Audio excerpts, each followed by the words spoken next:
Messieurs, dames, quelques objets ont été oubliés dans cette vente des effets personnels de François Mitterrand, quelques souvenirs du Rwanda, des bienfaits de la politique française en Afrique. Alors ici un crâne de victime du Rwanda, quelques os oubliés par François Mitterrand et ses proches conseillers, des machettes, superbes machettes qu'on pourra vendre tout à l'heure, enfin demain plutôt, machettes qui ont servi au génocide. Donc n'hésitez pas, hein, il y en a pour tout le monde. Je pense que ça devrait donner des bons prix. Sans oublier, la fameuse boîte noire. Et qui a tellement intéressé nos journalistes et qui a tellement détourné l'attention de la réalité des faits, de la réalité de l'implication de la France dans le génocide des Tutsis au Rwanda en 1994. Et je crois qu'elle a quelque chose à nous dire encore. Qu'est-ce que c'est donc? Qu'est-ce qu'on trouve dans cette boîte noire? Un drapeau français. C'est un peu inexplicable, il ne comprend pas vraiment de quoi il s'agit. Il me semble qu'il y a autre chose dans cette boîte noire. De quoi s'agit-il? L'horreur qui nous prend au visage, l'État français et le génocide au Rwanda, rapport de la commission d'enquête citoyenne. Mais qu'est-ce à dire? Il est vite apparu que la question des responsabilités françaises était incontournable. La France a en effet soutenu un régime fasciste qui couvait l'idéologie et les forces du génocide. Puis ces forces ont été soutenues en train de commettre l'abomination avant de favoriser leur repli et leurs préparatifs de revanche. Les voix qui dénonçaient en France ce sinistre scandale ont été vite étouffées par une chape de plomb politico-militaire et une désinformation incessante.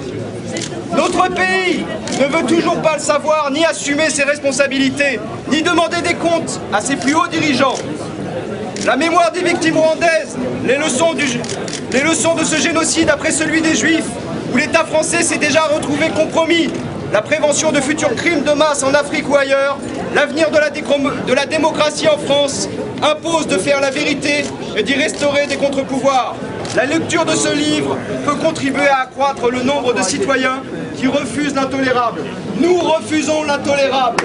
Monsieur Mitterrand ne peut pas bénéficier d'une telle aura après avoir été impliqué comme il l'a été dans l'accomplissement du génocide des Tutsis au Rwanda en 1994. Dès 1990, le gouvernement français était déjà au courant que des pogroms étaient organisés à l'encontre des Tutsis. Nous avons agi en connaissance de cause. Rwanda, génocide made in France. Rwanda, génocide made in France. Rwanda, génocide made in France. Rwanda, génocide made in France. Rwanda, génocide made in France. Rwanda, génocide made in France.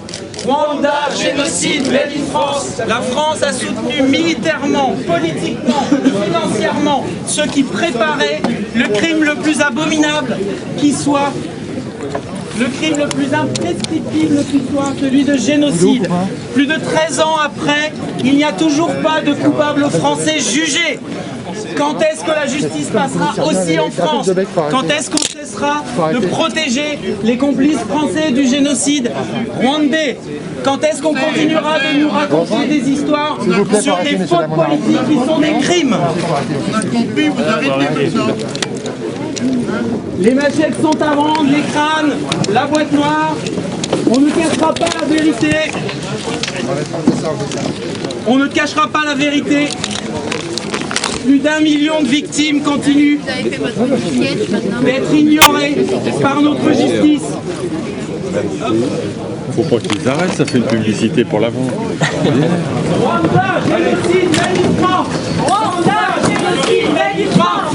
Rwanda, génocide, made in France. Rwanda, génocide, made in France. La violence ne nous fera pas taire. Une belle et bonne action. Rwanda, génocide, made in France.